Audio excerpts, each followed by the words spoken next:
बाबा तेरे हम रहे यही जिंदगी का सार है।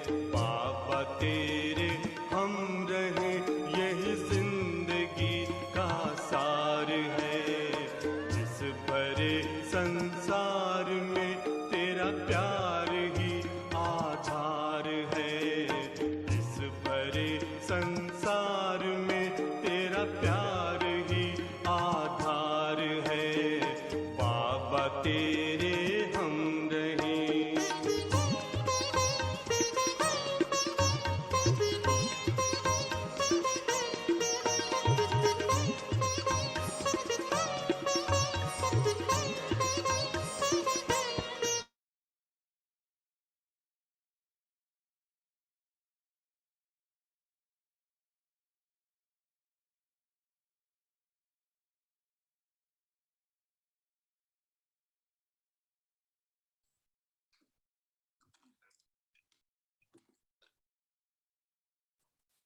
बोला से बोला।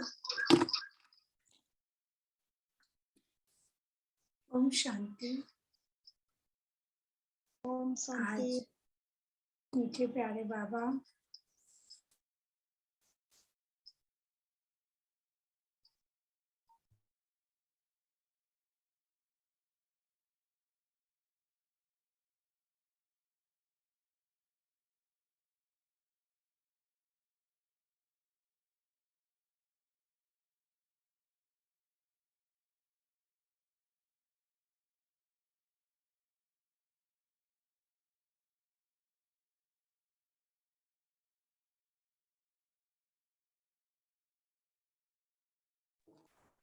ओम शांति।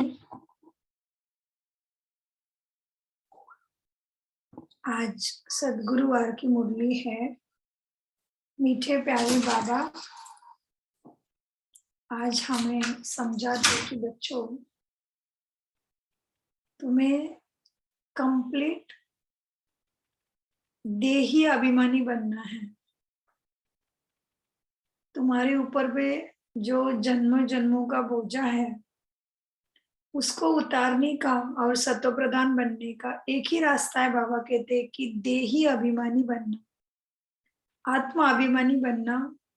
बाबा कहते बच्चों तुम गुणों की धारणा नहीं कर पा रहे हो, इसका मतलब निश्चित रूप से तुम देह के अभिमान में ही हो, जो कि देह के संबंध सब कुछ तमो प्रधान हो चुका है।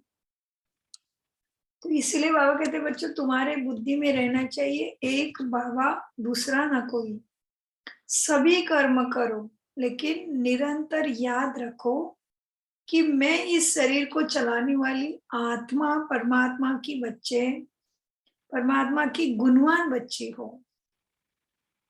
वही सच्चा योग है। बाबा कहते हैं बच्चों की तुम हर कर्म करो लेकिन आत्मा के और परमात्मा के जो सत्य गुण है उसे गुणों के अनुसार दृष्टि वाचा कर्मना होना चाहिए। तो बहुत गहरी मुरली है। आज बाबा ने धर्म पिता वो की शिक्षा को भी याद किया है और बाबा कहते हैं कि अगर धर्म पिताएं आके धर्म स्थापन करते हैं और उनको अगर सदगुरु कहेंगे तो बाबा कहते हैं कैसे सदगति। सदगति किसको कहते हैं? जब सभी आत्माएं सदगति को मानो घर वापस चले जाते हैं वो सदगति है। और जब धर्म पिता आते हैं तो सदगति नहीं होती है। वो आत्मा के बाद फिर दूसरी सारी उनके धर्म की आत्माएं ड्रामा में आ जाती है। तो बाबा ने आज भी हमें बताया कि बच्चों मैं तुम्हें त्रिलोकीनाथ त्रिकालदर्शी बनाता हूँ। कल भी बाबा ने हमें बताया था। तो अपने भ्रुकुटी के सिंहासन पर एकाग्र हो जाइए। मैं ही वो चेतना हूँ जिसके कारण ये शरीर चल रहा है और मैं परमात्मा की संतान और प्राणेश्वर परमपिता ज्ञान का सागर मेरे लिए इस धरती पे आए हैं। और बाबा फिर कहते बच्चों तुम्हारे बहाने सबका भला है। तो मैं कैसे अलबेली बन सकती है? तो इसीलिए अपने भ्रुकुटी के सिंहासन पर एकाग्र हो जाइए। प्राणेश्वर ज्ञान के दाता ज्ञान सागर बाबा ब्रह्मा माँ के अव्यक्त शरीर के द्वारा मेरे सम्मुख आके मुझे ज्ञान दे रहे हैं। तो अव्यक्त मास चल रहा है, तो बहुत सूक्ष्म हो जाइए। अपने लाइट के अव्यक्त शरीर में स्थित होके जब आप मुरली सुनेंगे, तो बाबा कहते तुम्हें मुरली के सारे पॉइंट्स जब याद रहेंगे तभी धारणा होगी। तो मीठे बच्चे, आज है नए साल, नया साल बना, 21 जन्मों का सुख प्राप्त करने के लिए हमारे लिए जो नया संगम युग है, यही हमारा नया साल है। फिर भी दुनिया के साथ साथ इस साल के 6/1/22 प्रातः मुरली बाप दादा मेरे सम्मुख बैठ के मुझे ज्ञान दे रहे हैं। ऐसे मनस पटल पे स्थित हो जाइए। बाबा कहते हैं महावाक्य में, मीठे बच्चे, देह अभिमान में आने से ही तुम्हारे विकर्म बनते हैं, इसलिए प्रतिज्ञा करो और सब संग तोड़ एक बाबा के संग बुद्धि का योग जोड़ो।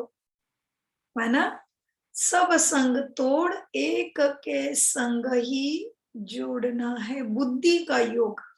इसका मतलब ऐसे नहीं कि करता हुए कर्म छोड़ना है, नहीं। मन जो भटक रहा है ना, मन को जो चंचल घोड़ा बताते हैं ना, बेलगाम घोड़ा, उसको परमात्मा के संग में जोड़ना है। प्रश्न है, कौन सा खेल नेचुरल है लेकिन मनुष्य उसे गॉडली एक्ट समझते हैं? उत्तर है, ड्रामा में यह जो नेचुरल कैलामिटीज आती है, विनाश के समय एक ही समुद्र की लहर में सब खंड माना टापू आदि खत्म हो जाते हैं, जिसी का रिहर्सल अभी भी होता रहता है। ये सब नेचुरल खेल है, इसे मनुष्य गॉडली एक्ट कह देते हैं। परंतु बाबा कहते हैं, बच्चे, मैं कोई डायरेक्शन नहीं देता हूँ, ये सब ड्रामा में नूंद है। कोई भी आपदा आती है, प्राकृतिक सुनामी आती है, भूकंप आता है, लड़ाई दंगे फसाद होते हैं, तो मनुष्य कहते हैं कि भगवान ने दुख दे दिया, भगवान ने आपदाएं दे दी। तो बाबा कहते बच्चों, नहीं, मनुष्य के कर्म इतने तमोप्रधान और पापी हो गए, अमानुष हो गए, कायदे के विपरीत हो गए। जब कोई भी मनुष्य कोई भी कायदे के विपरीत जाता है तो विनाश निश्चित है। इसलिए तो बाबा कहते हैं बच्चों, कायदे में फायदा होता है। तो कायदे क्या थे? आत्मा शांत स्वरूप है, मनुष्य अशांत हो गया। आत्मा प्रेम स्वरूप, सुख स्वरूप, ज्ञान स्वरूप, पवित्र है। मनुष्य संस्कारों से, विचारों से कितना अपवित्र हो गया है, कितना स्वार्थी हो गया है, कितना निर्दयी हो गया है। लेकिन आत्मा तो स्नेह स्वरूप है, सुख स्वरूप है। तो ये दुर्गुण आने के कारण ही मनुष्य के ऊपर आपदाएं आने निश्चित है। तो भूकंप होगा, सुनामी होगी, कुछ भी संकट आ सकता है, बादल फट सकते हैं। तो बाबा कहते ये तो होना ही है, ये भगवान नहीं करा था। जिस तरह से वातावरण में इतना पाप बढ़ गया, इतनी तमोप्रधानता बढ़ गई, तो ये अपने आप सब होना है। जैसे रात होती है तो क्या भगवान करते हैं क्या? नहीं, दिन और रात ये प्रकृति का चक्र है। उसी तरह से कलयुग के अंत निश्चित है, ये चक्र है। तो इसीलिए बाबा हमें संगम युग में मिले हैं कि बच्चों, तुम स्वयं को पहचानो, और जो तुमने मेरे से मांगा है वो मैं देता हूं, लेकिन उसके कायदे हैं। क्या? ज्ञान। तो बाबा समझाते हैं बच्चों, बाबा कहते हैं मैं कोई डायरेक्शन नहीं देता नेचुरल आपदा के लिए। जो भी आते हैं आपदाएं, ये ड्रामा में है, ये मनुष्य के कर्मों का ही प्रतिसाद है। गीत चला है, कौन आया मेरे मन के द्वारे। कौन आता है मन के द्वारे? मनुष्य के मन में क्या आता है? मनुष्य के मन में मनुष्य की ही याद आती है, लेकिन हमारे मन में किसकी किसकी याद है? चेक करो। क्योंकि बाबा कहते हैं कौन आया, गीत चला है कौन आया मेरे मन के द्वारे, तो कौन आता है? बाबा की याद आती है। गीत कितना प्यारा है, कौन आया मेरे मन के द्वारे। तो हमारे मन में कौन आया है? मन का मीत, सदगति दाता प्राणेश्वर शिव बाबा की याद है ना। ओम शांति। फिर बाबा कहते ओम शांति, अपने स्वधर्म में स्थित हो जाइए और ज्ञान का मंथन करिए, प्राशन करिए, बुद्धि में उसको धारण करने के लिए एकाग्रता से उसको समझना अति आवश्यक है। तो ओम शांति। बाबा कहते हैं कौन आया अर्थात किसकी याद आई। ऐसे नहीं कि आकर दिल में बैठ गया फिर तो सर्वव्यापी हो जाए। नहीं, कौन आया मेरे मन, मेरी याद में। अकाल मूरत। अकाल मूरत माना जिसको काल कभी भी नहीं खत्म कर सकता, या काल कभी भी नहीं खाता। बाबा कहते मैं सर्वव्यापी नहीं है, मैं सबके मन में याद नहीं आता हूँ। किसको याद आता है बाबा? हम ब्राह्मण बच्चों को ही याद आते हैं ना बाबा। तो बाबा कहते बच्चों, जिसको काल नहीं खा सके वो अकाल मूरत बच्चों को याद आता है। सिख लोगों के पास अकाल तख्त भी है, उनके पास अकाली लोग भी है। वो लोग खुद समझते कि सिख धर्म प्रवृत्ति मार्ग का धर्म है। एक ही आदि सनातन देवी देवता धर्म प्राय लोप है। दूसरा संन्यास धर्म, निवृत्ति मार्ग का, घर बार छोड़ हद का संन्यास कर क्या करते हैं? भगवान की खोज में सदगति के लिए संन्यास कर पवित्र बनते हैं। जंगल में तो जरूर पवित्र होके रहेंगे। हर एक धर्म की रस्म रिवाज अलग है, शिक्षा भी अलग है। वह है निवृत्ति मार्ग का धर्म। उनको फॉलो करने वाले को भी घर बार छोड़ कफनी पहनानी पड़े। फिर भल वो लोग कहते हैं ग्रस्त व्यवहार में रहते भी ज्ञान पा सकते हो, परंतु वह कोई ज्ञान नहीं है। क्यों नहीं है ज्ञान? क्योंकि ज्ञान मिल रहा है तो दुख खत्म होना चाहिए और सदगति होनी चाहिए। लेकिन अभी हम क्या देख रहे हैं? इतने गुरु, इतने संत महंत आके गए, लेकिन मनुष्य तो ज्यादा ही दुखी दुखी होता गया। बाबा कहते हैं, शिव बाबा कहते बच्चों, भल वो लोग कहते भी हैं, लेकिन वो सत्य ज्ञान नहीं है। न सन्यासी ऐसे कर सकते हैं। वास्तव में गुरु वह जो सदगति देने वाला हो। वो एक ही गुरु है, परमपिता परमात्मा, जो सदगति दिलाता है। गुरु नानक ने भी शिक्षा दी है, वह भी परमात्मा की है महिमा। क्या कहते हैं गुरु नानक जी? एक ओंकार का अकाल मूरत। तुमको अब उस अकाल मूरत अर्थात परमपिता परमात्मा की ही याद है ना। महिमा करते हैं अकाल मूरत अयोनि है। वो किसी भी योनि में जन्म नहीं लेता। एक सेकंड बाबा की याद में रहिए, कुछ टेक्निकल थोड़ा सा दिक्कत आ रही है हमें यहाँ पे।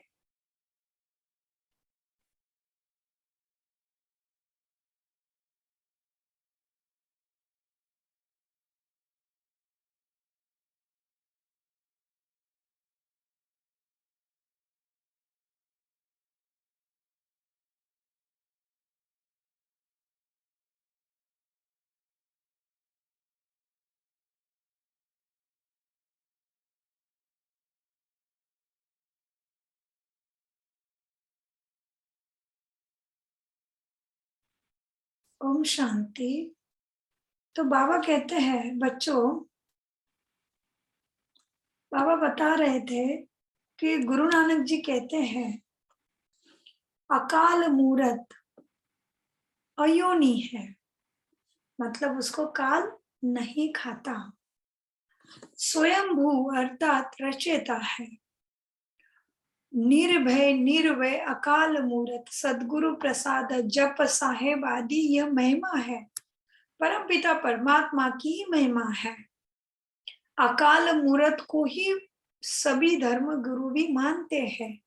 वही बताते हैं सदगुरु आदि सत होशी भी सत।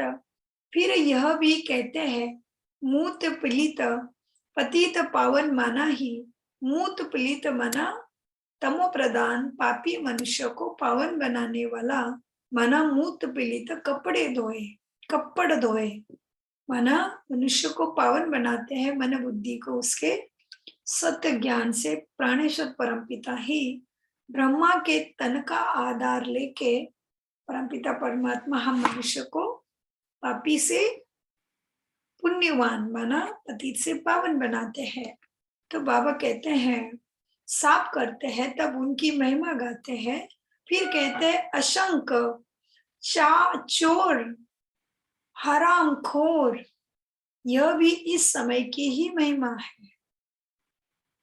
फिर नानक कहे नीच विचार कर, फिर उनके ऊपर बलिहार जाते हैं। फिर भगवान के ऊपर ही बलिहार जाते हैं। हर मनुष्य कहता है भगवान को कि हे भगवान तू ही सब कुछ दिया है, और फिर गाते भी है तेरा तुझको अर्पण, लेकिन अर्थ नहीं समझते हैं। तो बाबा कहते बच्चों फिर उनके ऊपर ही बलिहार जाते हैं। जरूर जब वो आया तभी तो बलिहार जाते होंगे ना। बाबा कहते हैं मैं अहिल्या कनिका और साधुओं का भी उद्धार करने आता हूँ, तो जरूर सब पति ठहरे ना। अब यह है बेहद की बात, तो जरूर बेहद का मालिक ही आकर समझाएंगे ना। ब्रह्मा विष्णु शंकर भी मेरी ही रचना है, इसलिए उनको देवता कहते हैं और मुझे परमपिता परमात्मा कहते हैं। ब्रह्मा द्वारा आदि सनातन देवी देवता धर्म की स्थापना, शंकर द्वारा अनेक धर्मों का विनाश। दूसरे जो आते हैं सिर्फ अपने धर्मों की ही स्थापना करते हैं। ऐसे नहीं कि वो गुरु लोग सदगति दाता है। सदगति किसकी करेंगे? उनकी वंशावली को ही उनकी ही वंशावली ही पूरी वृद्धि नहीं हुई है, तो सदगति कैसे करेंगे? बाप कहते हैं मैं आकर आदि सनातन धर्म की स्थापना कर अधर्म का माने पापों का विनाश कराता हूँ, है ना। सबके दुखों को नाश कराता हूँ। बाबा ने बताया ना धर्म पिता जो आते हैं वो कहते हैं हम सदगति करते हैं, लेकिन बाबा कहते हैं सदगति कैसे करी? धर्म पिता पहले आते हैं और फिर उनके अनुयायी उनके शिष्य बनते हैं ना धीरे धीरे धीरे। और सदगति कब होती है? जब सब मनुष्य धरती पे आ जाते हैं, तभी परमपिता परमात्मा के द्वारा सदगति होती है। तो बाबा कहते हैं धर्म पिता कैसे सदगति कर सकते हैं? सभी तो अभी उनके धर्म में भी पैदा होके आए ही नहीं है। फिर प्यारे बाबा कहते हैं बच्चों देखो, बाप कहते हैं मैं आकर सनातन देवी देवता धर्म की स्थापना और बाकी धर्मों का अधर्मों का विनाश कराता हूँ। इस समय सब सत्तमो प्रधान पाप आत्मा बन गए हैं। मनुष्य जो इस बेहद ड्रामा के पाठधारी है उनको तो मालूम होना चाहिए कि सृष्टि चक्र कैसा फिरता है। माना कलयुग के बाद सतयुग त्रेता द्वापर कैसे आता है, ये मनुष्य को मालूम ही नहीं है। लेकिन ये मनुष्य को मालूम होना चाहिए कि सृष्टि चक्र कैसा फिरता है। जैसे कि हमें पता है कि रात दिन होते हैं, साल बदलता है, ऋतुएं बदलते हैं, मनुष्य भी छोटे से बड़ा हो जाता है। लेकिन कलयुग के बाद क्या आने वाला है, क्यों आने वाला है, ये भी तो पता होना जरूरी है। कलयुग के बाद सतयुग, सतयुग के बाद त्रेता के बाद द्वापर, फिर कलयुग, ये भी चक्र है। ये तो मनुष्य को मालूम ही नहीं है। तो प्यारे बाबा कहते बच्चों मनुष्य को ये सृष्टि का चक्र कैसा फिरता है ये भी मालूम होना चाहिए। बाप ही आकर हम बच्चों को त्रिकालदर्शी बनाते हैं। बाबा हमें तीनों कालों का ज्ञान देते हैं कि अभी क्या है, आगे क्या होने वाला है और इससे पहले भी क्या था। तो जैसे कि अभी कलयुग है, फिर सतयुग, और अभी हम इस शरीर में हैं। इसके पहले कौन किसी शरीर में थे, अभी ये शरीर छोड़ के कहाँ जाना है, ये भी बाबा हमें समझाते हैं। अभी सारी दुनिया तमो प्रधान है, फिर सतो प्रधान बन जाएगी, फिर सतो रजो तमो में भी आना पड़ता है, ये भी बाबा समझाते हैं। तो बाबा कहते हैं बाप आकर हम बच्चों को त्रिकालदर्शी बनाते हैं। कल बाबा ने क्या बोला था, बाबा तुम्हें त्रिलोकीनाथ बनाते हैं। आज बाबा त्रिकालदर्शी की याद दिला रहे हैं। बाबा कहते यह भी समझते जरूर, बाप आकर स्वर्ग सचखंड की स्थापना करेंगे और ये कलयुग मृत्यु लोक माना झूठ खंड का विनाश करेंगे। सचखंड की स्थापना करने वाला सच्चा बाप ठहरा ना, तो किसको कहते सत्यम शिवम सुंदरम। सत्य माना सच्चा, परमपिता को ही कहते हैं। तो बाबा कहते ये सब बातें बाबा ही स्वयं आके तुम्हें समझाते हैं, लेकिन फिर भी ये सत्य ज्ञान को मन बुद्धि से समझ सभी तो धारण नहीं कर सकते, क्योंकि देह का अभिमान बहुत है। जितना तुम आत्मा अभिमानी माना देही अभिमानी होंगे, अपने को आत्मा अशरीरी समझेंगे और मन बुद्धि से बाबा को याद करेंगे, तो सत्य गुणों की मतलब सुकर्म जिससे होंगे, जिस गुण को धारण करेंगे पर उसके अनुसार जब कर्म करेंगे वो सत्कर्म होंगे। तो बाबा कहते हैं जब बाबा को परमपिता को बुद्धि से याद करोगे कि मैं किसकी संतान हूँ, जो स्वयं ही सद्गुणों का सागर है, शक्तियों का सागर है, मैं उसकी संतान हूँ, तो मैं आत्मा भी उसी गुणों का और शक्तियों का सागर हूँ। तो मैं भी शांत स्वरूप, शक्ति स्वरूप, स्नेह स्वरूप, प्रेम स्वरूप हूँ। तो उसके अनुसार जब हमारे कर्म होंगे तभी फिर हमें सदगति और पुण्य प्राप्त होता है। इसलिए बाबा कहते बच्चों जब स्वयं को आत्मा समझोगे, मैं आत्मा चेतना ने ये शरीर प्राप्त किया है और फिर मुझे ये शरीर छोड़ना भी है, उसको ही मनुष्य मृत्यु कहते हैं। तो ये शरीर अगर मुझे छोड़ना है और ये शरीर समाप्त भी हो जाता है, तो ये शरीर मेरा कैसे हुआ, ये तो प्रकृति की देन हुई ना। इसलिए इसको जिंदा रखने के लिए हमें आकाश आओ, हमें पानी जल तत्व सब कुछ चाहिए, खाना फल फूल नींद सब कुछ चाहिए ना, क्योंकि ये शरीर में अभी हम विराजमान है। परमात्मा की संतान आत्मा चेतना शरीर को चलाने वाली शक्ति, तो ये शरीर मुझे परमात्मा द्वारा या प्रकृति द्वारा मिला है, तो ये मेरा कैसे हुआ। तो मैं कौन हूं फिर, मैं परमात्मा की संतान आत्मा हूँ, चेतना हूँ। और ये शरीर मुझे अभी इस शरीर में जो भी मेरा पाठ है, जो भी मुझे स्त्री का पुरुष का जो भी शरीर मिला है, जो भी जिम्मेदारी मिली, ये मेरा पाठ है अभी इस ड्रामा में। तो इसलिए बाबा कहते बच्चों तुम जितना आत्मा अभिमानी बनेंगे, अपने को आत्मा अशरीरी समझेंगे और बाबा को बुद्धि से याद करेंगे, तो सतगुणों की धारणा होगी। देह अभिमानी को धारणा, देह का अभिमान जिसको है कि मैं तो ये हूँ, मैं तो वो हूँ, मैं ऐसा हूँ, मैं वैसा हूँ, तो जो मैं ही कर रहा है और शरीर को ही देख रहा है, तो फिर उसको कैसे सदगति हो सकती है। तो इसलिए बाबा कहते देह अभिमान को धारणा नहीं होगी। योग से ही आत्मा के पाप दग्ध होते हैं, दिन में तो देह अभिमान ही रहता है। तो देही अभिमानी बनने के लिए प्रैक्टिस तुम्हें कब करनी चाहिए, माना आत्मा अभिमान का अभ्यास करने के लिए, चिंतन करने के लिए, मंथन करने के लिए बाबा कहते हैं तुम कब प्रैक्टिस कर सकते हो। दिन भर तो तुम्हें देह अभिमान में आके ही जिम्मेदारी कर्म करने पड़ते हैं। तो बाबा समझाते हैं बच्चों, बाप कहते हैं नींद को जीतने वाला बनो, माना अमृत वेले में उठ के बाबा की याद में बैठो। क्यों, क्योंकि 4 बजे का समय कैसे होता है, सब शांत होता है और हमारे ऊपर भी जिम्मेदारी का ज्यादा बोझ नहीं है। 4 बजे कोई ऑफिस नहीं जाने वाला है, कोई बच्चे स्कूल नहीं जा रहे हैं, तो इसीलिए अपने लिए समय निकाल सकते हैं ना। तो तभी बाबा कहते प्रैक्टिस करो कि मैं आत्मा परमात्मा की संतान हूँ, मेरे परमात्मा शक्ति दाता मुझे शक्ति देने के लिए आए हैं। और मुझे क्या कहते हैं कि अपने स्वधर्म में स्थित हो जाओ, शांत हो जाओ, तभी मैं शक्ति देता हूँ तुम्हारे सदगति के लिए। तो इसीलिए बाबा कहते बच्चों, नींद को जीतने वाले बनो। सॉरी, मतलब अमृत वेला में बाबा की याद में बैठो, ज्ञान का चिंतन करो, मंथन करो, एकाग्र हो जाओ, बाबा की शिक्षा को याद करो। वो कैसे स्वयं को आत्मा समझ के परमात्मा की याद में बैठ जाओ, उसको ही दुनिया वाली मेडिटेशन, ध्यान, साधना, तपस्या कहती है। और हम क्या कहते, बाबा की याद।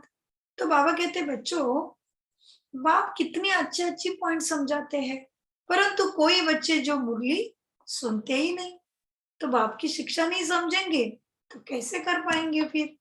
ज्ञान, योग, धारणा, सेवा हमारे सब्जेक्ट हैं। बाबा कहते बच्चों, पढ़ाई तो मुख्य है, कैसे भी करके बच्चों को मुरली तो पढ़ना ही चाहिए, परंतु ऐसे भी नहीं कि विकारों में गिरते रहे और मुरली मांगते रहे। जब तक गारंटी ना करे मुरली नहीं भेजनी चाहिए। बाबा कहते कि जब तक, मतलब जैसे कि कोई का विचार, आचार, वर्तन, संस्कार बहुत अशुद्ध है, बहुत असुरी है, वो ना ही खुद को समझाए ना ही भगवान को ठीक से समझाए, तो बाबा कहते उसको ऐसे मुरली क्यों भेजनी है, फिर वो तो समझने वाला ही नहीं है।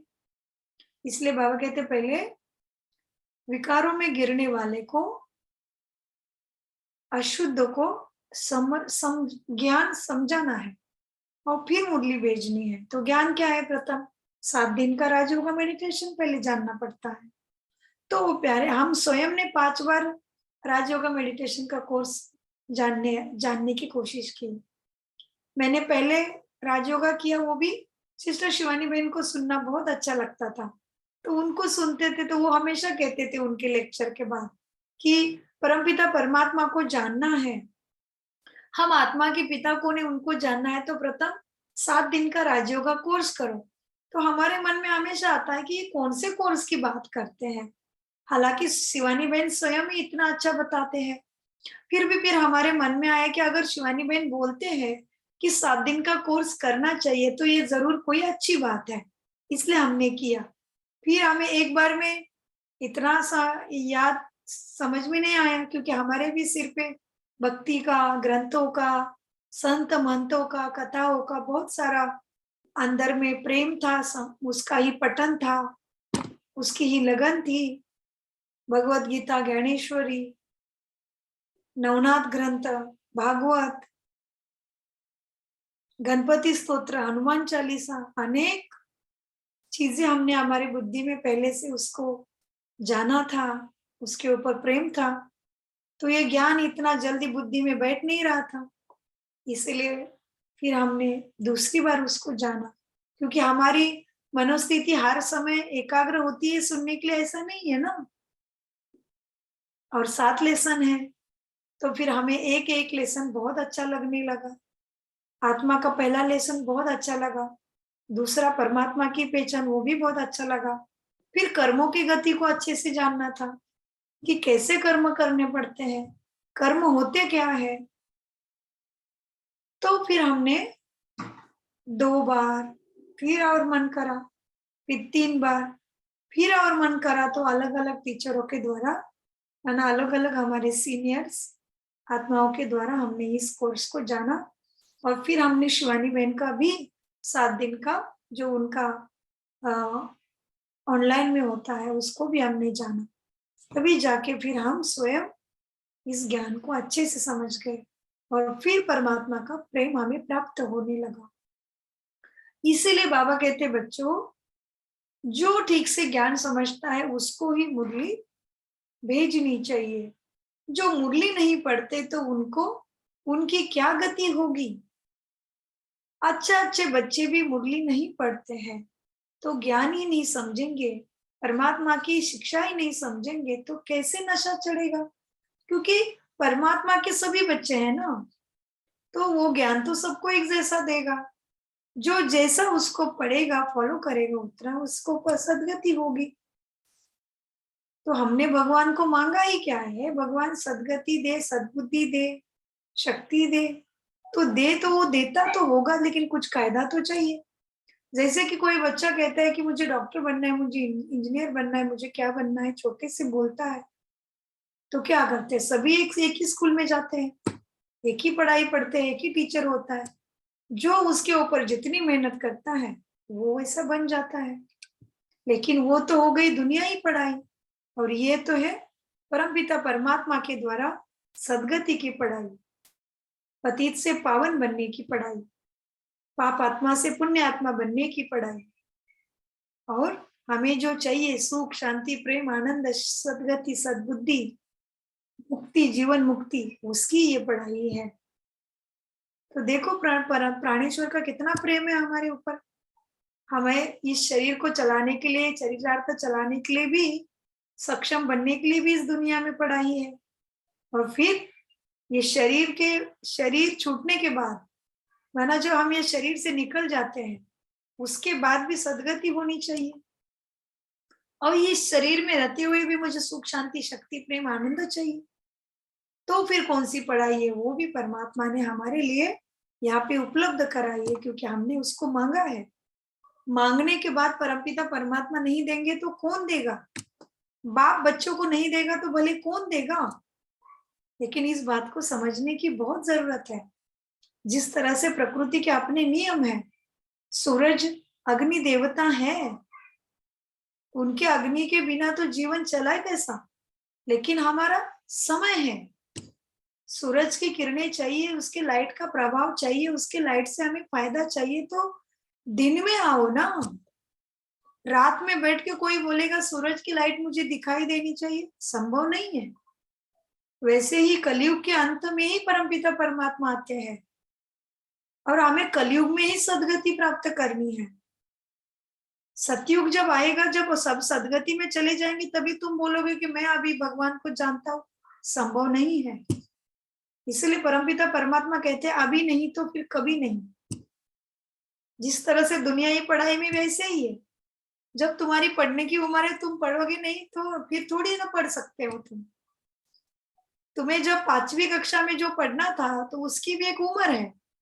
तुम अभी 40 साल के हो जाओगे, 60 साल के हो जाओगे, पढ़ो, फिर बोलोगे मुझे 5वीं कक्षा की पढ़ाई पढ़ने, संभव नहीं है। ये तो हो गया शरीर का, उसी तरह से आत्मा का भी है। इसीलिए कहते हैं सुख में सिमरन कोई ना करे, दुख में सब करे। तो इसके राज को समझने वाला ही सच्चा बुद्धिमानी मनुष्य है। तो दुख में सिमरन सब क्यों करे? क्योंकि सुख में सिमरन करे तो दुख काहे को आए, और दुख में सिमरन ना करे तो सुख कैसे प्राप्त हो? तो अभी तो ये कलयुग दुख धाम ही है, मृत्यु लोक है, अचानक मृत्यु होता है। तो मृत्यु लोक में, अमर लोक में जाने का पुरुषार्थ नहीं करेंगे, पढ़ाई नहीं करेंगे, तो कब करेंगे भले? तो क्यों पर स्वर्ग सुख मांग रहे हो? तो स्वर्ग होता क्या है? स्वर्ग परी किसको कहते हैं? तो परमपिता परमात्मा के ज्ञान को जो समझता है, इसी जीवन में रहते हुए, इसी मृत्यु लोक में, कलयुग में रहते हुए, जब सदगति का ज्ञान जो समझेगा और उसको अपने जीवन में बुद्धि से धारण करेगा, उसकी सही सदगति है। उसके लिए कर्तव्य कर्म, घर बार छोड़ने की आवश्यकता नहीं है, डरने की तो बिल्कुल आवश्यकता नहीं है। भगवान ने कभी नहीं कहा बच्चों अपना घर बार छोड़ के कर्म छोड़ के भागो, नहीं। ये सब मनुष्य ने बनाया है अपनी सुविधा के लिए, और भगवान को उचित रूप में नहीं जानने के कारण मनुष्य को लगता है कि भगवान को प्राप्त करना है तो घर बार सब छोड़ना पड़ेगा। कदापि नहीं। घर बार छोड़ के भगवान को जानने की कोशिश करे और फिर कहोगे मैं तो बहुत शांत रहता हूँ, कौन सी बड़ी बात है? जंगल में जाके मंदिर में बैठे हो या शांत रह के दिखाते हो, वो बड़ी बात नहीं है, वो सुकर्म नहीं हुआ, वो कोई सत्कर्म नहीं हुआ। सबके बीच में रह के गुणवान होके दिखाओ, सबके साथ निभा के दिखाओ, तो इसको सुकर्म कहा जाता है। इसलिए बाबा कहते बच्चों देखो, बाबा कहते हैं बच्चों मुरली मिस नहीं करनी चाहिए। तभी सद्गुणों की धारणा होती है। धारणा नहीं होती है तो भले क्या सदगति होगी, कैसे जाओगे फिर सतयुग में। बाबा कहते हैं धारणा नहीं होती है तो देहाभिमान है, निश्चित है, तो वह ऊंचा पद नहीं पा सकेंगे। बाबा अच्छी रीति समझाते हैं, बच्चों को समझना पड़े। बाबा तो बच्चों के आगे ही समझाते हैं, बच्चों को ही सबकी सेवा करना है। वैसे तो भगवान के बच्चे सभी हैं, लेकिन बाबा को यही इशारा देना है कि मेरा ज्ञान हर कोई एक जैसा नहीं समझेगा। तो जैसे हम बच्चे समझ गए हैं, तो हमें अपने सभी साथी संबंधी सगियों को इशारा देना है कि भाई भगवान सदगति देने के लिए सच में इस मृत्यु लोक में पधार चुके हैं। समय होते हुए, समय खत्म होने से पहले जागो। इसलिए बाबा कहते बच्चों, मैं सबको नहीं समझा सकता, बाबा तो बच्चों को ही समझाते हैं। बाबा कहते बच्चों, ये भी बड़ी मम्मा है। बाबा बच्चों के आगे ही समझाते हैं, तो ब्रह्मा बाबा भी क्या है, बड़ी मम्मा है। ब्रह्मा है ना, ब्रह्मा माँ है वो हमारी। उसी के तन का आधार लेके, उसी के मन बुद्धि का आधार लेके परमपिता परमात्मा हमें ज्ञान देते हैं। तो बाबा कहते हैं कितनी गुप्त बात है, यह बड़ी मम्मा भी गुप्त है। शक्तियां बाहर जा सकती है, कॉन्फ्रेंस होती है। शक्तियां माना सभी हम बहने, दादियां और मम्मा भी। बाबा कहते हैं उनमें आदि सनातन देवी देवता धर्म का तो कोई प्रतिनिधि है नहीं। यह भी पॉइंट सबको समझानी है।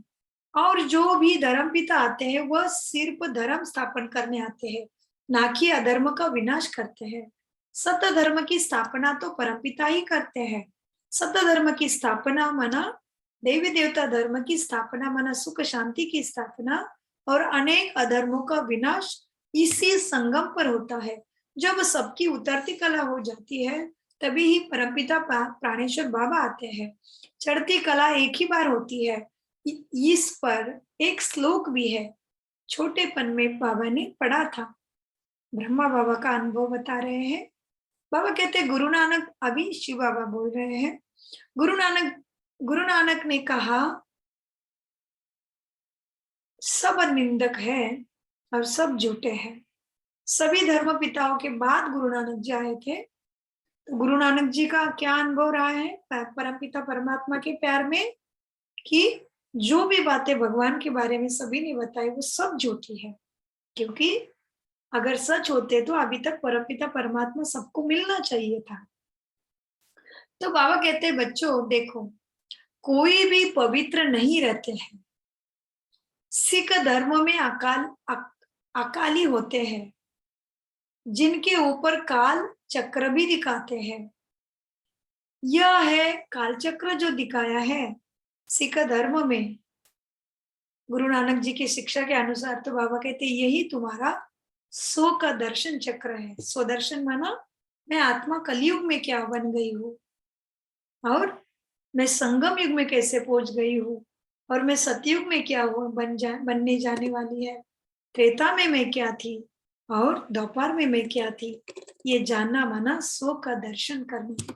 तो बाबा कहते बच्चों, स्वदर्शन चक्र ही वो सिख धर्म में अकाली होती है, जिनके ऊपर काल चक्र भी दिखाते हैं। यह भी पवित्रता की निशानी है, इसलिए वो भी कंगन बांधते हैं। दोनों भी कंगन और स्वदर्शन चक्र पवित्रता की निशानी है, परंतु वो लोग इसका अर्थ नहीं समझते, ना ही पवित्र रहते हैं। जनेऊ भी पवित्रता की ही निशानी है। जनेऊ, पंडित ब्राह्मण लोग जनेऊ बांधते हैं, ऐसे सफेद धागा बांधा जाता है, और उन लोगों की धारणा भी रहती है कि वो अशुद्ध भोजन नहीं खाते, या कभी कभी किसी के घर में भोजन नहीं खाते। वो ब्राह्मण लोग भी रहते हैं महाराष्ट्र में, उनको भी हमने जनेऊ बांधा हुआ देखा है। तो वो भी कितने घरों में भोजन नहीं स्वीकार करते, वो सूखा धान लेके जाते, माना आटा दाले ऐसे उनको वो स्वीकार करते हैं।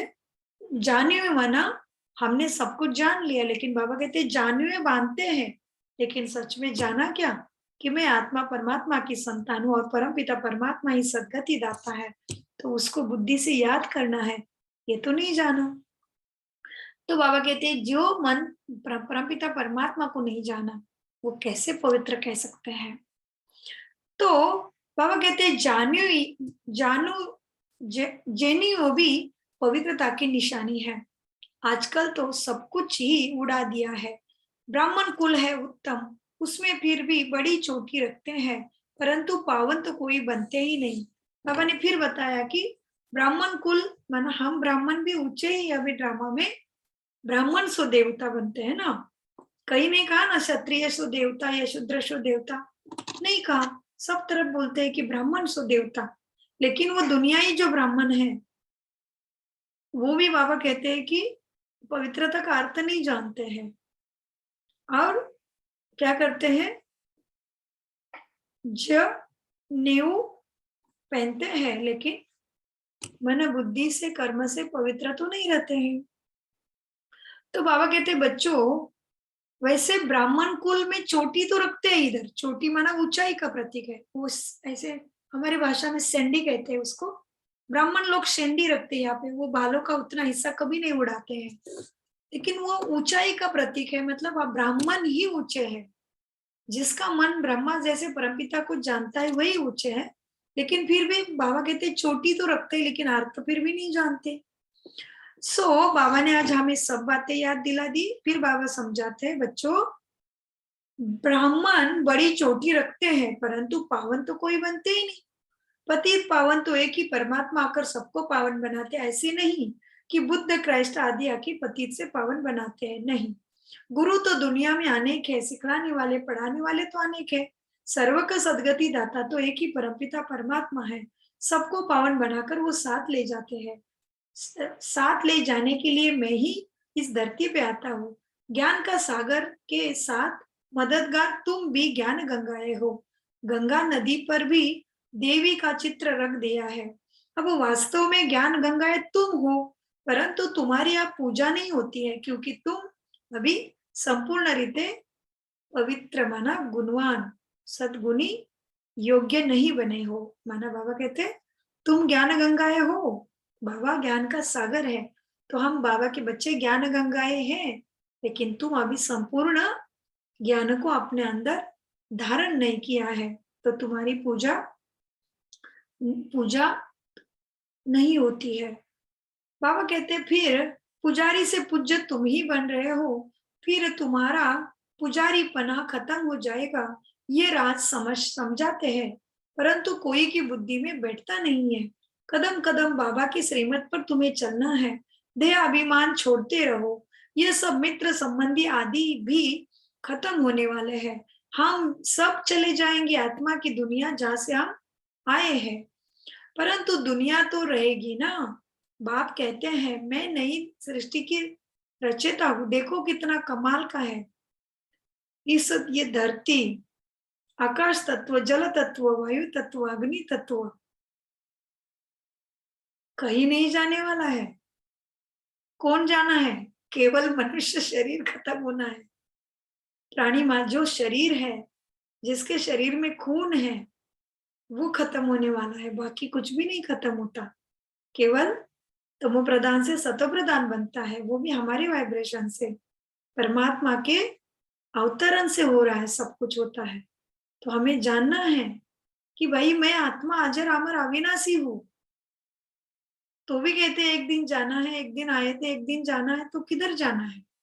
तो बाबा कहते मैं जब आता हूँ तभी तुम सब आत्माओं को परमधाम अपने घर लेके जाता हूँ, क्योंकि आने वाली दुनिया जो स्वर्ग कहते हैं, जो सतयुग है, जो देवलोक है, जो अमर लोक है, उसमें सभी भीड़ भाड़ की आत्माएं, मतलब सब आत्माएं वहां राज्य नहीं कर सकते।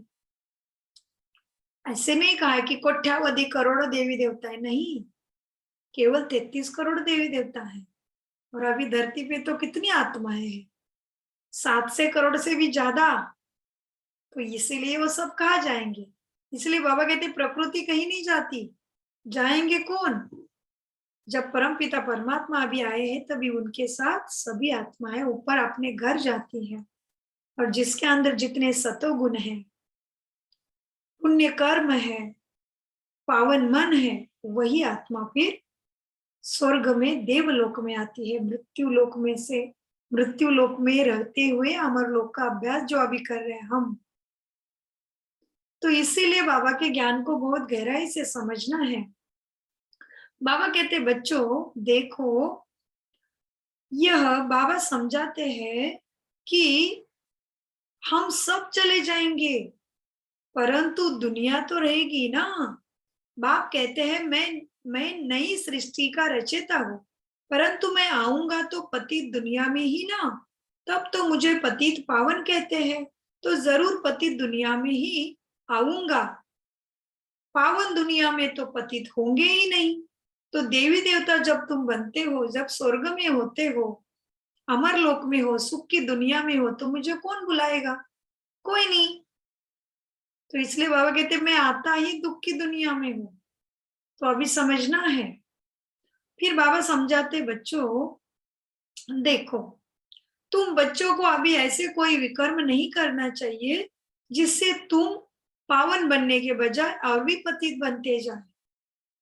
देह अभिमान से ही सारे पाप कर्म माना विकर्म बनते हैं। तुम गारंटी करते हो कि बाबा हम और संग तोड़ एक का ही संग जोड़ेंगे।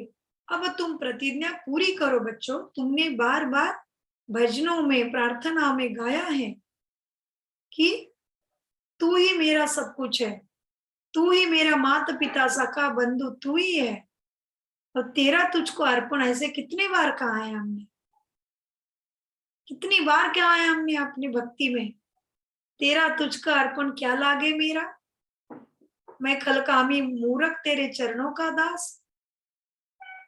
तो बाबा कहते बच्चों तुमने अब गाया ही है, आपका कुछ है ही नहीं, तो इसमें ममत्व रखने से कौन सी सदगति होगी तुम्हारी।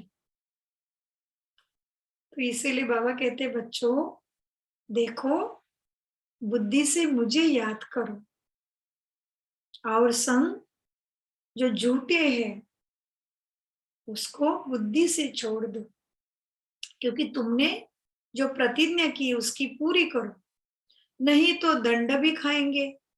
फिर यमराज धर्मराज का भी नाम सुना है ना। यम नियम, जो आत्मा नियमों के अनुसार नहीं चलती है उसको यम के डंडे माना धर्मराज के डंडे, दुख सहन करना पड़ता है। तो बाबा कहते बच्चों देखो, ग्रंथ में भी लिखते हैं चढ़ती कला तेरे बहाने सर्व का भला। तो चढ़ती कला माना हम आत्मा या अभी परमात्मा के याद से अपने को सतगुणी बना रहे हैं, सत्य का चिंतन कर रहे हैं, सत्य का बुद्धि में संग कर रहे हैं। तो हमारे बहाने सर्व का भला, मन हम जिस कुल के हैं, इसलिए हमारे यहाँ पे कुल देवी की, कुल देवता की पूजा होती है, लेकिन समझते कुछ भी नहीं है कि कैसे कुलदेव कुलदेवी हमारी रक्षा करेंगे। तो बाबा कहते तेरे बहाने सर्व का भला, माना एक एक आत्मा ज्ञान समझेगी, सवरेगी, तो अनेकों का भला होना है। इसीलिए हमें अलबेला नहीं बनना है। तो बाबा कहते बच्चों तेरे बहाने सर्व का भला है। तो प्यारे बच्चों को बाबा को याद करना है। बाबा कहते कितने अच्छे अक्षर में बाबा तुम्हें समझाते हैं, कितना ज्ञान सहज करके बताते हैं। अक्षर कितने अच्छे हैं, तेरे बहाने सर्व का भला, लेकिन कैसा बोला होता है वो भी कोई नहीं जानते हैं। परंतु जो कुछ पढ़े हैं उनको भी भूलना पड़ता है।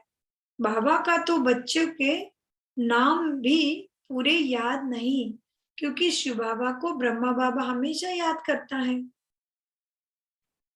बाबा ने, ब्रह्मा माँ ने अपना अनुभव बताया है कि ब्रह्मा माँ शिव बाबा की याद में इतनी मग्न रहती है कि हर बच्चों को ब्रह्मा माँ आत्मा ही देखती है। उनके शरीर की याद, नाम भी याद नहीं रखते हैं ब्रह्मा माँ, क्योंकि शिव बाबा की याद में अंतर पड़ेगा।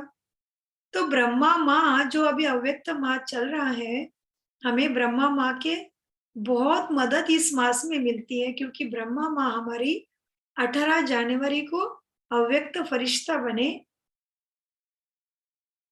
संपूर्ण बने, ये मास यही है जनवरी मास। इसलिए मास का नाम भी देखो कितना है, जनवरी। सब कुछ जान लिया हमने कि हमारा जीवन ये दुखी इतना जानवर जैसे कब हुआ, कैसे हुआ, और अभी इसमें से हमारी सदगति देवता पद हमें कैसे मिलेगा, अमर लोक में हम कैसे जाएंगे, या भी हम सब जान रहे हैं। कैसे जाना? जानवर जैसे बुद्धि से देवता जैसे कैसे बनने लगे? इसी ब्रह्मा माँ के मैंने बुद्धि का आधार परमपिता परमात्मा ने लिया, और यही ब्रह्मा माँ हमारी इसी जनवरी मास में संपूर्ण हो गई। 18 जनवरी को ब्रह्मा बाबा ने इस हड्डी मास से बने हुए ये प्रकृति माँ के शरीर को वापस दे दिया, और बाबा लाइट की बॉडी में फरिश्ता बन गए। जैसे शिव बाबा हम सबको बनाना चाहते हैं, क्योंकि सतयुग एक से नहीं आता, हम सभी को ऐसे बनना है। तो बाबा कहते बच्चों देखो, मैं शिव बाबा की याद में रहता हूं तो बच्चों के नाम भी याद नहीं रहते हैं। तो शिव बाबा कहते हैं बच्चों देखो, तुम्हें अभी खुश रहना है और शिव बाबा को याद करना है। इसलिए बाबा कहते बच्चों आबाद रहो, न विसरो न याद रहो। परंतु सर्विसेबल बच्चों को बाबा जरूर याद करते हैं कि फलाना बहुत अच्छा मददगार है बाबा का। साहूकार तो घोर अंधेरे में पड़े हैं, कोई को पता ही नहीं पड़ता कि मौत भी सामने खड़ी है। उनको तो साहूकारी के कारण यही दुनिया स्वर्ग लग रही है। ये मृत्यु लोक कैसे स्वर्ग हो सकता है? ये कलयुग तो मृत्यु लोक है। एक सेकंड का भी भरोसा नहीं है शरीर कब छूटेगा, और इसको साहूकार लोग क्या समझ रहे हैं, इधर ही हमारा स्वर्ग है। तो बाबा कहते हैं साहूकार लोग तो कितने अंधेरे में पड़े हैं, समझते नहीं है मौत सामने खड़ा है। स्वर्ग किसको कहते हैं? जहाँ पे सो का राज्य है, देवताएं अपने इच्छा से शरीर छोड़ते हैं। अमर लोक का भी गायन है ना शास्त्रों में, लेकिन जानता तो कोई भी नहीं कहाँ अमर लोक है। आत्मा अमर है, तो आत्मा जब अपने गुणों को धारण करती है, सतगुणी बनती है, तो जरूर अमर लोक ये धरती पे आता है। उनको ही देवी देवता कहते हैं। और यही प्राणेश्वर परमपिता हमें इतना इतना गहरा ज्ञान इतना सहज करके समझाते हैं।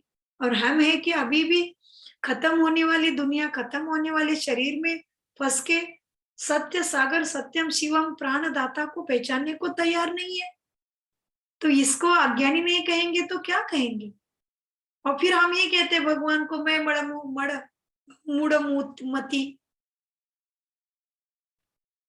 मूढ़मती, फिर मूढ़मती है ही, गाया ही है, तो जानो ना अभी कैसे सदगति वाला बन सकते हैं। मूढ़मती माना पत्थर बुद्धि वाला मनुष्य अपन खुद ही है। तो बाबा कहते बच्चों अभी तो जागो, अज्ञान नींद से अभी तो जागो, मौत सामने खड़ा है। भगवान वाचा, भगवान परमपिता प्राणेश्वर वाणी का आधार लेके क्या बता रहे हैं? भगवान वाचा क्या? मैं राजयोग सिखाता हूं, तो जरूर नॉलेज से गॉड ऑफ वेल्थ बनते हो। गॉडेस ऑफ वेल्थ माना सतयुग में रहने वाले देवी देवता, स्वर्ग की दुनिया के मालिक, सोने के महल में रहने वाले तुम ही बनते हो। ये ऐसा ज्ञान मैं तुम्हें अभी देता हूँ राजयोग के द्वारा। फिर बाबा कहते बच्चों तुम ही goddess of wealth, health, wealth, knowledgeful बनते हो। ये सारी राजधानी बन अभी रही है, लेकिन नंबरवार तुम जानते हो, नंबरवार हम सब पढ़ रहे हैं। बाबा कहते हैं मैं राजधानी स्थापन कर रहा हूँ, अनेक धर्मों का विनाश कराता हूँ।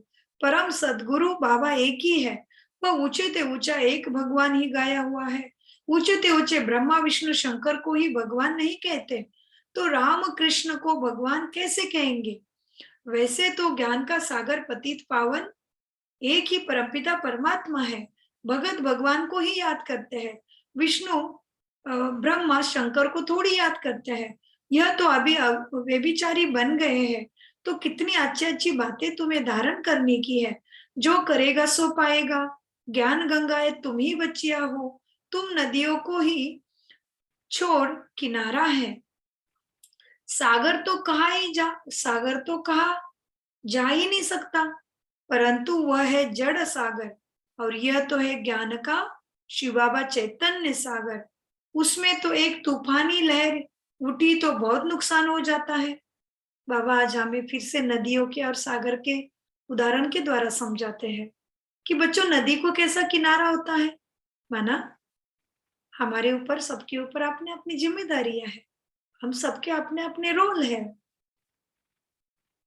तो हमें अपनी जिम्मेदारी निभाते हुए, कर्तव्य कर्म निभाते हुए बाबा के ज्ञान को सभी के पास पहुंचाने की जिम्मेदारी है। अपने कुल की रक्षा करना है, अपने कुल के साथ साथ प्रकृति की और विश्व की भी रक्षा हमें करना है।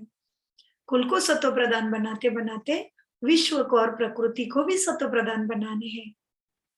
तो बाबा कहते, देखो मैं तो सागर हूं, लेकिन सागर को किनारा तो क्या है, एक उछल आती है तो बाबा कहते क्या क्या हो जाता है, कैसे सुनामी आ जाती है। लेकिन मैं भी ज्ञान का सागर अभी आया हूं, तो तुम्हें ऐसे ज्ञान सागर में सत्य ज्ञान की स्नान से ज्ञान गंगाए बनना है। फिर बाबा कहते बच्चों, परंतु बाप कहते हैं मैं ऐसा तुम्हें डायरेक्शन देता हूं कि बच्चों देखो, विनाश के समय में जोर से तूफान आएगा, सब खंड टापू आदि खलास हो जाएंगे, कोई भी देरी नहीं लगती खलास होने के लिए। लेकिन तुम बच्चों को सत्व प्रदान बनने के लिए देरी जरूर लगती है। जन्मों जन्मों से जो भी पाप कर्मों का बोझा आत्मा के ऊपर चढ़ा है, उसको उतारने के लिए जरूर बाबा को हर श्वासों में याद करना जरूरी है। बाकी चीजों को देरी नहीं लगती है, बाबा कहते हैं। लेकिन बाबा कहते बच्चों देखो, नेचुरल कैलामिटीज को गॉडली एक्ट कह देते हैं। तब वही कहा है कि शंकर द्वारा विनाश तो गॉडली एक्ट ही हुई ना। परंतु बाप कहते हैं मैं कोई ऐसा डायरेक्शन आदि नहीं देता हूँ, ये सब ड्रामा में नूंद है। तूफान आना, नेचुरल कैलामिटीज आदि आदि सब अपना काम करेंगे जरूर। कल्प कल्प यह कैलामिटीज आनी है और सब खंड खत्म भी होने हैं। बाकी एक भारत खंड रह जाएगा, उसके लिए तैयारी होती है, रिहर्सल होती रहेगी। ये नेचुरल खेल बना हुआ है। तुम शिव शक्तियां ही कहां पर जाकर समझा सकती हो कि तुम सब चाहते हो शांति स्थापन हो, परंतु तुम जानते हो शांति कैसे स्थापन होगी, शांति मिलती कैसी है, शांति कहाँ है। हम आत्मा का स्वधर्म ही शांति है। इसलिए तो मनुष्य जब मरता है तभी क्या कहते हैं भगवान को, कोई कहता है कि हे भगवान उसको अच्छा बच्चा, अच्छा घर, अच्छा पत्नी दे, नहीं। हर कोई कहता है भगवान उस आत्मा को शांति देना। तो शांति कहाँ होती है, बाबा कहते हैं, परमपिता परमात्मा शिव बाबा क्या कहते हैं, शांति कहाँ होती है जानना भी जरूरी है। तो बाबा कहते हैं बच्चों, शांति होती कहाँ है, मांग तो सब रहे हैं। सुख कहाँ होता है, दुख कहाँ हुआ है, क्या है, क्यों दुख आया, ये सब बातें समझने की है। अभी दुखधाम है, यही भारत सुखधाम था। आदि सनातन देवी देवता धर्म का राज्य था। कलयुग है दुखधाम, इसका विनाश जरूर होना है। क्यों विनाश होना है, क्योंकि जब भी हर चीज दायरे के बाहर जाती है, कायदे के विरुद्ध होता है, धर्म का अधर्म होता है, तो विनाश निश्चित है। ये तो शास्त्रों ने भी लिख के रखा है, लेकिन समझने को कोई तैयार नहीं है, इसीलिए तो दुख इतना बढ़ गया। तो ड्रामा अनुसार परमपिता परमात्मा को आना पड़ता है। जैसे अंधेरी रात्रि को खत्म करने के लिए सूरज देवता आकाश में आती है अपनी लालिमा लेके, लेकिन वो तो तत्व है। लेकिन ये तो आत्माओं का पिता, प्रकृति का भी पिता, तत्वों का भी पिता, परमपिता परमात्मा है। उनको भी कलयुग की अंधेरी रात्रि को दूर करने के लिए आना पड़ता है। तो बाबा आए हैं, लेकिन समय को नहीं पहचानेंगे तो उसके जैसा फिर कम बुद्धि वाला किसको कह सकते हैं फिर। इसलिए बाबा कहते हैं बच्चों, अभी दुखधाम का विनाश जरूर होना है, ये बात को तुम्हें समझना है और सबको समझाना है। यही भारत दुख सुखधाम था। पहले बाबा कहते कलयुग है दुखधाम, इसका विनाश जरूर है, पहले अंत होकर फिर आदि होना है। मध्य है अनेक धर्म, सतयुग में एक ही धर्म था, मध्य में इस सृष्टि चक्र के मध्य में अनेक धर्म है। सतयुग में एक ही धर्म है, देवी देवता ही राज्य करेंगे। त्रेता में भी देवी देवता ही राज्य करेंगे। द्वापर युग में सारे धर्म आते हैं। इसलिए धर्म पिताओं को 2000 साल, किसी को 1500, किसी को 500 वर्षों के गए, आके चले गए हैं। जैसे ज्ञानेश्वर महाराज आके कितने साल हो गए हम सब जानते हैं ना। उसी तरह से इस बात की बाबा के इशारे को समझना है। तो बाबा कहते बच्चों देखो, पहले अंत होकर फिर आदि होनी है, मध्य में अनेक धर्म, सतयुग में एक ही देवी देवता धर्म था। ये ड्रामा का चक्र है, इसमें मुख्य 4 धर्म ही है। कौन से 4 धर्म है? देवता, क्षत्रिय, शूद्र और अभी वैश्य। वैश्य और शूद्र, देवता, क्षत्रिय, वैश्य और शूद्र। शूद्र माना सभी तमो प्रधान बन जाते हैं कलयुग में। तो इसका अर्थ समझना है। ये कोई मनुष्य धर्म की बात नहीं करी हमने, ये मनुष्य आत्मा के अंदर में जो भी गुणों के बाद विकारों की कमी की प्रवेशता हो जाती, उसकी बात की है। सद्गुणों से हम कैसे धीरे धीरे अपने तमो प्रधानता में आ जाते हैं। जन्म मृत्यु का खेल खेलते हम कैसे तमो प्रधान बने हैं, और अभी फिर से इस मन बुद्धि को प्राणेश्वर परमपिता परमात्मा की याद में रख के फिर हम कैसे सतो प्रधान बनते हैं। इसलिए देखो अलग अलग तरीके से, लेकिन हर कोई ध्यान साधना तपस्या भक्ति करना चाहता है, लेकिन उचित ज्ञान तो चाहिए ना। इसलिए बाबा कहते बच्चों, इसमें मुख्य धर्म है समझने के। एक धर्म का पाया टांग ही गुम है, देवता धर्म स्थापन करने वाला कौन यही पता नहीं है। यह तुम बताओ, परमपिता परमात्मा ही ब्रह्मा द्वारा देवी देवता धर्म की स्थापना कराते हैं। वास्तव में तुम भी प्रजापिता ब्रह्मा की औलाद हो, शिव की भी औलाद हो। ब्रह्मा की औलाद होने के कारण आपस में तुम सभी भाई बहन हो। तुम जानते हो हम उनके बने हैं। परमपिता परमात्मा पहले ब्राह्मण धर्म रचते हैं, ब्राह्मण धर्म ही चोटी और सब धर्म वाले बाद में आए हैं। इस ड्रामा के चक्र में नंबरवार आए हैं। आखिर में तुम्हारी प्रत्यक्षता जरूर होनी है। अच्छा, तुम्हारी प्रत्यक्षता माना सबको पता चलेगा कि सच में यही परमपिता परमात्मा के फरिश्ते थे जो हमें सच मार्ग पे लेके जा रहे थे। माना परमपिता परमात्मा द्वारा सदगति की लाइट देने वाले और सभी को दुखों से रक्षा करने वाले यही परमात्मा के फरिश्ते, शिव बाबा के बच्चे, प्रजापिता ब्रह्मा कुमार कुमारी ये है, ये सबको पता चलेगा। बाबा कहते हैं आखिर में तुम्हारी प्रत्यक्षता जरूर होनी है। अच्छा, मीठे मीठे सिखिलते बच्चों प्रति माता पिता बाप दादा का याद प्यार और गुड मॉर्निंग। रूहानी बाप की रूहानी बच्चों को नमस्ते। हम सब बच्चों की रूहानी बाप दादा को याद प्यार गुड मॉर्निंग और नमस्ते प्यारे बाबा नमस्ते। धारणा के लिए मुख्य सार है नंबर 1, ज्ञान की इस धारणा के लिए जितना हो सके तुम्हें आत्माभिमानी रहना है। अशरीरी बनने का अभ्यास रात को जागकर करना है। अशरीरी माना शरीर में रहते हुए चेतना की याद, शांत मनस्थिति, इसका भी अभ्यास करना है। नंबर 2 धारणा, कैसे भी करके मुरली रोज सुननी और पढ़नी है, एक दिन भी मिस नहीं करना है। और संग तोड़ एक संग जोड़ने की प्रतिज्ञा भी करनी है। वरदान, बिंदु रूप में स्थित रह, उड़ती कला में उड़ने वाले डबल लाइट भव। वरदान का विश्लेषण है। सदा स्मृति रखो कि हम बाप के माना प्राणेश्वर शिव बाबा के नैनों के सितारे हैं। नैनों में सितारा अर्थात बिंदु ही समा सकता है ना। आंखों में देखने की विशेषता भी बिंदु ही की है। बाबा भी एक ज्योति बिंदु चमचमता तारा है और हम भी ज्योति बिंदु चमचमता तारा इस शरीर में बैठी है। तो बाबा कहते तुम सब बाबा के आंखों के तारे हो।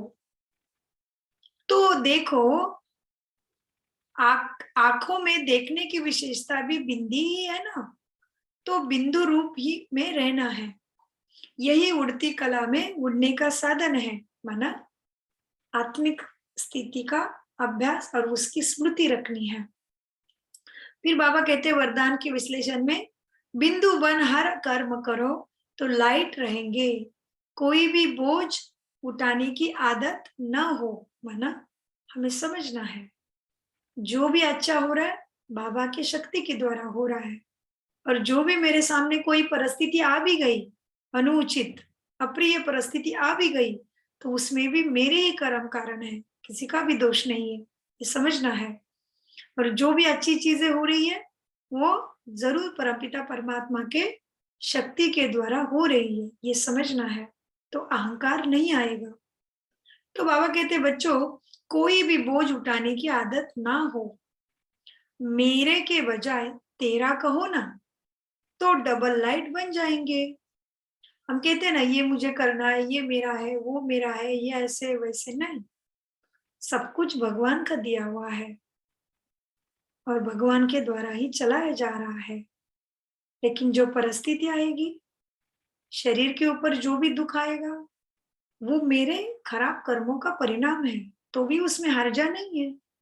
वो चुकतू करेंगे खुशी खुशी, आत्मा का गुण खुशी है ना, तो जल्दी पार हो जाएंगे। और जब हम खुशी खुशी और आत्मा के गुणों में रह के उसको पार करेंगे पॉजिटिविटी के साथ, सकारात्मकता के साथ, तो जरूर परमपिता प्राणेश्वर बाबा की उसमें जरूर मदद मिलती है। इसलिए बाबा कहते बच्चों मेरे याद से पहाड़ का क्या राई बनेगी और राई की भी रुई बनेगी। तो इसलिए बाबा कहते बच्चों का हिम्मत का एक कदम और बाबा का 1000 गुना मदद के कदम, लेकिन वो प्राप्त करने के लिए उतना योग्य तो बनना पड़े। इसीलिए अपने संकल्प को समझो। इसलिए बाबा कहते बच्चों मेरे के बजाय तेरा कहो, डबल लाइट बन जाएंगे। सो उन्नति व विश्व सेवा का कार्य का भी बोझ तुम्हें अनुभव नहीं होगा। फिर हमें ये भी नहीं लगेगा अरे मैं तो ये सेवा करता हूँ, वो सेवा करता हूँ, मैं ऐसा करता हूँ, मैं वैसा करता हूँ, मैंने ये भी किया वो भी किया। नहीं, उसके शक्ति के कारण सब कुछ हो रहा है, ये स्मृति सदा रहे। फिर बाबा कहते हैं सो उन्नति व विश्व सेवा के कार्य का भी बोझ अनुभव नहीं होगा। स्लोगन विश्व परिवर्तक वह है जो निगेटिव को पॉजिटिव में परिवर्तन कर दे। और अभी अव्यक्त मार्ग चल रहा है तो विशेष अभ्यास भी है। बाबा कहते हैं लवलीन स्थिति का अनुभव करो, लव में लीन हो जाना है, जैसे ब्रह्मा माँ हो गए थे। तो उसके लिए बाबा कहते हैं इस अव्यक्त मास का विशेष अभ्यास देह की स्मृति से ऐसे खोए हुए रहो जो देह भान का और दिन रात का, भूख और प्यास का, सुख के आराम के साधनों का किसी भी बात के आधार पर जीवन ना हो। ऐसे अपने आत्मिक भान में परमात्मा के प्यार में खोए रहो, माना लव में लीन रहना। जैसे ब्रह्मा बाबा रहते थे, ब्रह्मा बाबा के ऊपर कितनी आपत आया है, जो ब्रह्मा बाबा ने सहन किया है ना, किसी ने भी नहीं किया यज्ञ में सहन। तो भी बाबा शिव बाबा के प्यार में लवलीन रहे, इसलिए बाबा ही तो कृष्ण बनेंगे और बाबा ही तो हमारे श्री नारायण बनने वाली आत्मा है। तो इसीलिए बाबा कहते हैं बच्चों तब कहेंगे लव में लवलीन स्थिति। जैसे क्षमा ज्योति स्वरूप है, लाइट माइट रूप है, ऐसे क्षमा के समान स्वयं भी लाइट माइट रूप बन जाओ। लाइट मैं आत्मा, और माइट परमात्मा की शक्ति से जो शक्ति प्राप्त होगी वो माइट है। तो ऐसे क्षमा के समान स्वयं भी, क्षमा माना मैं आत्मा ज्योति, स्वयं भी लाइट माइट रूप बन जाओ। ओम शांति शांति शांति। मीठे प्यारे बाप दादा का अनगिनत पदम गुना शुक्रिया शुक्रिया शुक्रिया। मीठे प्यारे बाबा आपका अनगिनत शुक्रिया, और मीठे प्यारे बाबा के बच्चों आपका भी शुक्रिया। ओम शांति। हम अभी नुमा शाम में अभ्यास के लिए, मेडिटेशन के लिए मिलेंगे। ओम शांति।